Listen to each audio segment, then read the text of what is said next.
Hello children's, இன்னைக்கு நாம கற்றுக்கொள்ள போகிற பாடம் நசரேய வீரன். பாடபாகம் நியாயாதிபதிகள் 14-15 அதிகாரங்கள். இன்றைக்கான மனன வசனம் சங்கீதம் 71 அதிகாரம் 6 நான் கற்பத்தில் உற்பவித்தது முதல் உம்மால் ஆதரிக்கப்பட்டேன்.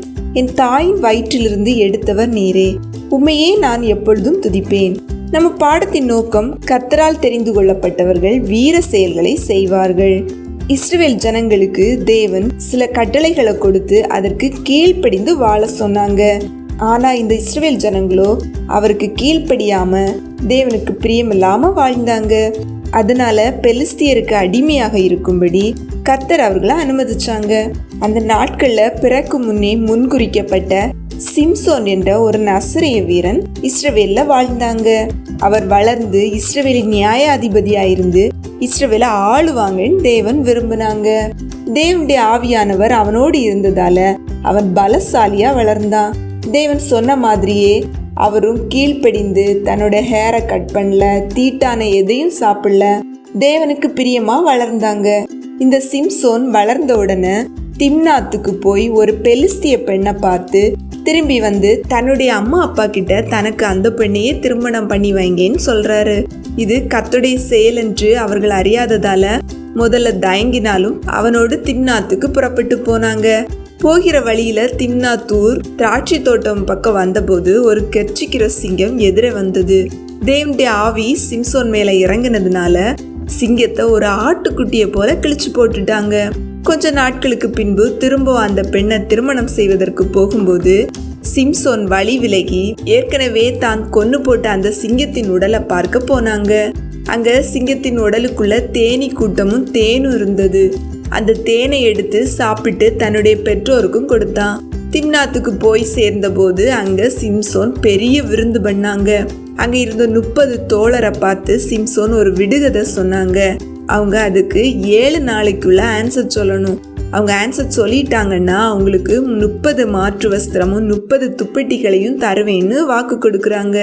ஆன்சர் சொல்ல முடியலைன்னா அதே பரிசை நீங்க எனக்கு கொடுக்கணும்னு சொன்னாங்க. அந்த விடுகதை என்னன்னா, பட்சிக்கிறவனிடத்திலிருந்து பட்சணமும் பலவானிடமிருந்து மதுரமும் வந்தது. இது அவர்கள் 3 நாள் வரைக்கும் ஆன்சர் சொல்ல முடியல. அவர்கள் சிம்சோனின் மனைவியிடம் வந்து சிம்சோனிடம் ஆன்சரை கேட்டு சொல்லும்படி தொந்தரவு செய்ய ஆரம்பிச்சாங்க. எங்களுக்குள்ளவைகளை எல்லாம் பறித்து கொள்ளவா எங்களை அழைச்சிங்கன்னு சொல்லி மிரட்டவும் ஆரம்பிச்சாங்க. இதனால சிம்சோனிடம் அவனுடைய மனைவி அழுது ஆன்சரை கேட்டபடியினால சிம்சோன் அந்த விடுகதைக்கான ஆன்சரை சொல்லி கொடுத்தாங்க. உடனே அவன் மனைவியும் அந்த 30 தோழரிடம் போய் அந்த விடுகதையின் ஆன்சரை சொல்லிட்டாங்க. 7வது நாள் விருந்தின் போது அந்த 30 பேரும் சிம்சோனிடம் வந்து தேனை பார்க்கலும் மதுரமானது என்ன, சிங்கத்தை பார்க்கலும் பலமானது என்ன என்று அர்த்தத்தை சொன்னாங்க. உடனே சிம்சோன் தன்னுடைய மனைவி வழிய ஆன்சரை கண்டுபிடிச்சிட்டாங்கன்னு நினைச்சு, நீங்கள் என் கிடாரியை உழாதிருந்தால் என்னுடைய விடுகதையை கண்டுபிடிப்பதில்லைன்னு அவங்ககிட்ட சொன்னாங்க. கர்த்தருடைய ஆவி அவன் மேல பலமா இறங்கினதுனால அஸ்கலோனுக்கு போய் 30 பெலிஸ்தியரை கொன்று அவர்களுடைய வஸ்திரங்களை எடுத்து விடுகதையின் அர்த்தத்தை சொன்னவர்களுக்கு கொடுத்தாங்க. பின்பு மிகுந்த கோபத்தோடு தன்னுடைய வீட்டிற்கு போயிட்டாங்க.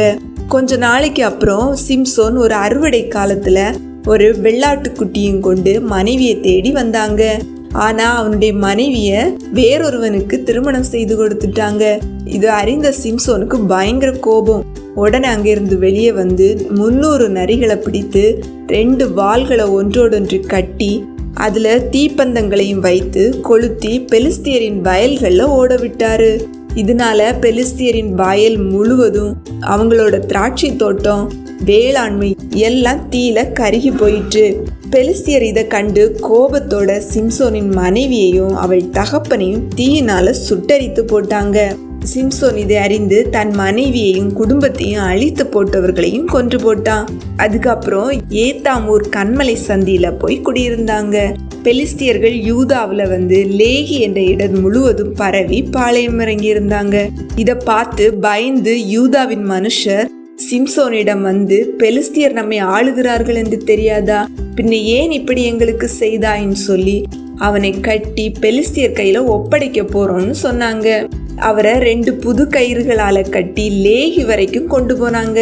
பெலிஸ்தியரோ சிம்சோனை பார்த்ததும் அவனுக்கு எதிராக சத்தம் போட்டாங்க. கர்த்தருடைய ஆவி சிம்சோன் மேல இறங்கினதுனால அவர் மேல இருந்த கயிறு நெருப்புப்பட்ட நூல் போல அறுந்து போயிற்று. அந்த இடத்துல சிம்சோன் கழுதையின் பச்சை தாடை எலும்பை பார்த்து அதை எடுத்து அந்த இடத்துல கூடியிருந்த 1000 பெலிஸ்தியரை கொன்று போட்டான். அந்த இடத்துக்கு ராமாத்லேகின்னு பேரிட்டாங்க. இந்த சண்டையில சிம்சோனுக்கு மிகவும் சோர்வு ஏற்பட்டு தாகம் எடுத்தது. உடனே தேவனை நோக்கி பார்த்தபோது தேவன் அந்த லேகியில் உள்ள பள்ளத்தாக்க பிளக்க பண்ணினாங்க. அதுல வந்த தண்ணீரை அவன் குடித்த போது அவனுக்கு மறுபடியும் உயிர் வந்தது. அதனால அந்த இடத்துக்கு எந்த கோரின்னு பேரிட்டாங்க. இந்த சிம்சோன் தேவனால் தெரிந்து கொள்ளப்பட்டவன். அவனோடு தேவனுடைய ஆவியானவர் இருந்தபடியினால அவன் பல பலத்த வீர செயல்களை செய்தான். தேவன் அவன் மூலம் செய்ய நினைத்ததையெல்லாம் செய்தாங்க. துன்பம் வந்தபோது தேவன் நோக்கி பார்த்து ஜெபித்து ஜெயத்தையும் பெற்றுக்கொண்டான். நாமும் நம்முடைய தேவைகளுக்கு தேவனையே சார்ந்திருப்போம். எந்த துன்பம் வந்தாலும் தேவனுடைய பலத்தினால தேவன் விரும்புகிறபடி வாழ வேண்டும். தேவன் நம் மூலம் செய்ய எதை நினைக்கிறாரோ அதை அறிந்து கொண்டு செயல்பட வேண்டும். சிம்சோனை போல நாமும் தேவனை விட்டு வழி விலகி போகாதபடி அவருக்கு பிரியமானதை செய்து அவரோடு வாழ்வோமா? ஆமீன்.